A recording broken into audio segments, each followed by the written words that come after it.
Supinantang Buddhanubhavena Vinatamentu Yangdung Nimittang Avamangalante Yocha Manato Sakunasta Sattu Papaggaho Dustupinang Akantang Dhammanubhavena Vinagamentu Yangdung Nimittang Avamangalante Yocha Manato Sakunat Sattu Papaggaho Dustupinang Akantang Buddhanubhavena Vinatamentu Yangdung Nimittang Avamangalang. So you see that, right? So they use this palm leaf. It's a tropical leaves in Sri Lanka, not here, not in the cold weather. So they dry out and they call action, right? On that leaf. And have you never seen this one before, right? Not this video. I saw when they went to India and live among the Tibetan communities people. I saw that some of them wrote down not on the leaf but on the silk. You know, tanka, they pen tanka on the silk and the cloth. Yeah, let me share with you this one here too. Tibetans win in the Buddhist art category. Yeah. Okay. Let me. So they can use. Okay, let's see.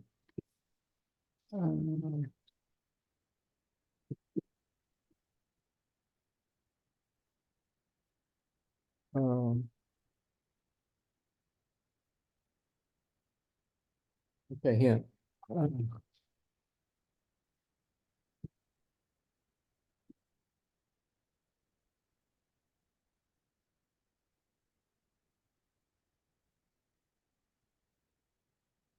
The Buddhist teachings across the world, but the Hainsa temple is the most complete collection carved on wooden blocks. Buddhist sutras are carved on both sides of exactly 81,258 wooden printing blocks. In fact, the collection of blocks is also known as the 80,000 Tripitaka.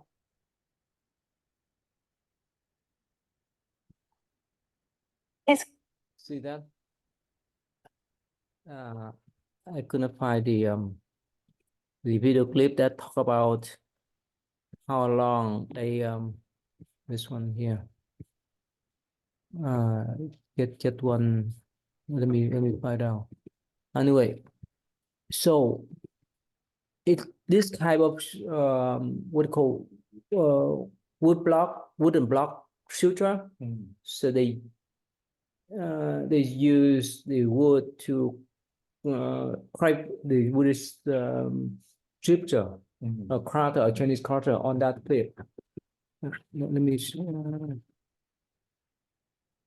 and they will see that. Let's see here. Okay, here. I think this one is.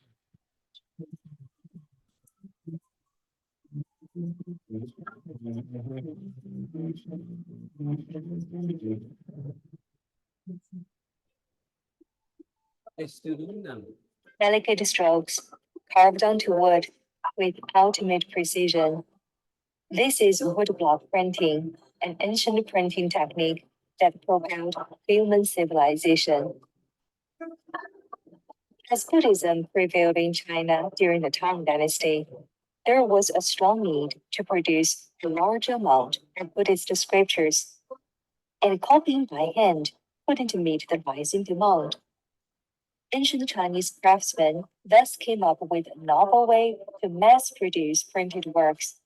Hence came the prototype of woodblock printing. Traditional woodblock printing can be divided into 4 major steps: writing, engraving, printing, and binding. With each step then subdivided into several procedures, It takes roughly 30 steps to produce a woodblock print. Carving lies at the center of a woodblock printing, as this oddest step can make or break the final print. Characters and images are carved to produce raised areas or lines that will eventually apply ink to paper. It calls for a pair of skilled hands. A 5-meter scroll of the Buddhist scripture Diamond Sutra, printed in 868, is the earliest dated printed book in the words of the British Library, where it is stored. It is just one example of ancient works of art that not only tell the wisdoms of our predecessors, but also is a testimony to the pursuit of beauty by Chinese craftsmen throughout centuries. The invention of writing gave life to great thoughts, but it is the invention of printing that made knowledge a shareable fruit for all humankind. See that is very in detail. What you call tedious work, right? Have you done any carving before? Anyone do? I have not written anything like that. I've made No, like, carving. yeah, no. No. I mean, I've played around with all sorts of like artistic mediums. I wasn't particularly good at anything. I remember trying to carve soap when I was a kid, like getting a big bar of soap and found an X-Acto knife. Thought I was gonna do something cool, but I don't think it worked out. I've tried before, and like the reason I've not got into it, it takes a lot of work. It's like it's not like writing, like you have to actually like really like put like muscle into your hands to like carve something. Yeah. About and Steven, you have that skill? Have you ever carved anything on the wood before? No, I have not. I do not have that skill set. Ben, you done anything like that before? What do we call it in the country? It's like my grandpa used to make like little statues, like whittling, yeah. So, but never anything like now in this day and age, everything's on the computer. So that when I was watching that video, I respected the art of that, because that would take hundreds of man hours just to make, a small book. Yeah, next week, if you could remind me, I will go up there to print out I have at least 50 volume up there, Chinese sutra up there. You can up there, right? Yeah, I've been up there a lot. There's a lot of cool books. Yeah, I will print out, and they print from those wooden block sutra in the past. So anyway, that's the way they can preserve the teaching for 1,000 years, and they kept on the wood, and some of them they kept on the rock too, that we call the stone sutra. Probably you never know about that, right?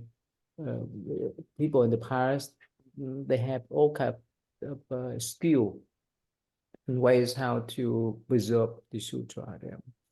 Yeah. So that's one of the way here. Let me go back here. Yeah. So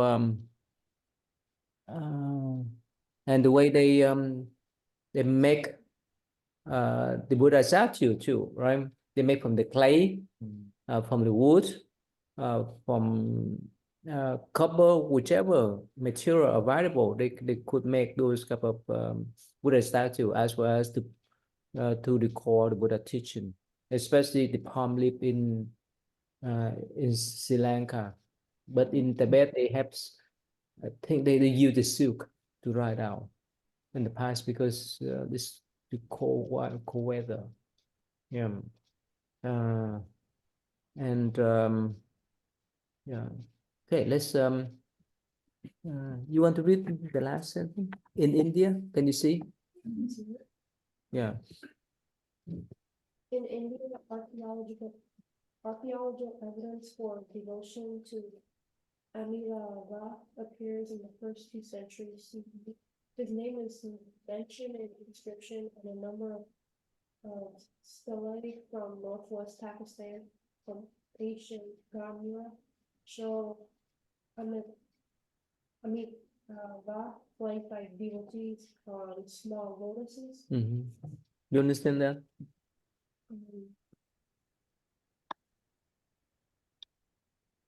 It's like the artist. Yeah. Thank you so much. You understand that part now?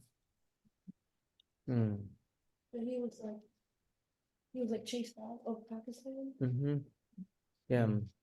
So for the scholar to write any kind of scholar's paper, they need to have this kind of archaeological evidence to prove that there is the existence of the Buddha historical there, of the evidence of the Amitabha Sutra over there since the first 2 centuries. Otherwise, it's just the myths or the legend. Yeah. It's sad how much Islam has like wiped out some of that really amazing architectural evidence. Yeah. I mean, even just as of recently, really amazing stuff. Pakistan and Afghanistan long ago were actually Buddhist kingdoms. Yeah. Before they were conquered. And so like a lot of like the oldest Buddhism archaeological artifacts for this type of Buddhism actually don't come from China. They come from Pakistan, which is actually west of India instead of east of India. Yeah, let me share with you this one here. You can see here. This one is the this one here. See, Ben, right? You showed this one last time, right? Yeah, it's Yeah, you showed us this one. This one is the scripture that talk about Amitabha Buddha here. Amitabha Buddha here in the year. This is 153 C. Yeah, so the scholar, right, based on this type of factual evidence, to recognize as here are the scripture that's assist with the Buddhist tradition about this Pure Land tradition there. Yeah. Otherwise, it's just a myth, and they were translated by this monk around 180 from, I think, from Sanskrit into Chinese. He is one of the earliest translator in China. He came from, most of them at the beginning of the century. They came mainly from Central Asia to China to bring the teaching as well as to do the translation. Like you say, Afghanistan, Pakistan, and so forth, right? They were Buddhist country, but now prominently they were Muslim after the 13th century. Okay. So with this type of archaeological evidence, we know that exists in our tradition. It's not the myth, not the legend, right? So yeah, okay, let's see. They've also got I've seen some interesting stuff about that they have in that country, the artifacts. Yeah, we can see that. Yeah, that's why in this in ancient Pakistan here, right? And actually, last time, I think last year, I met one gentleman. He came from Pakistan. He not Muslim. He just came to the state to do some kind of documentaries, some filming and so forth. So he said that he loved the one of the oldest Buddhist university in Pakistan. You know that? Takshila. Yes, Takshila. Yeah. Let me type here.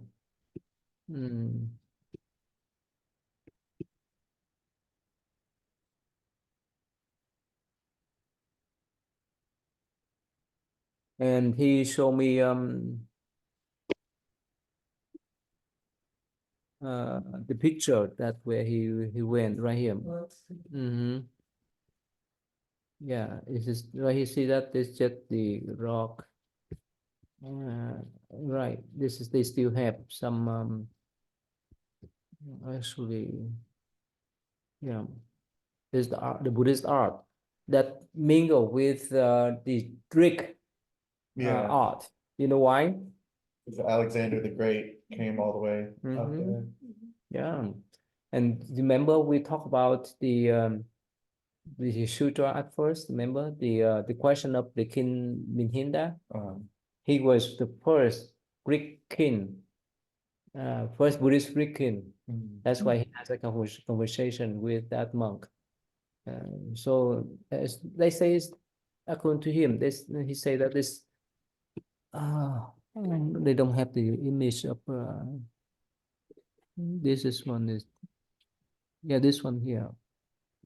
I've seen on YouTube a video where they go to like the stupa Mhm. that's there. They don't show here. Let me take the image here. Oh, right here. Yeah, he showed me this complex university. You see that? Right here too. Right, see? Right here.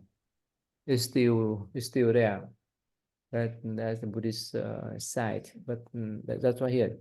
The ancient, you see that?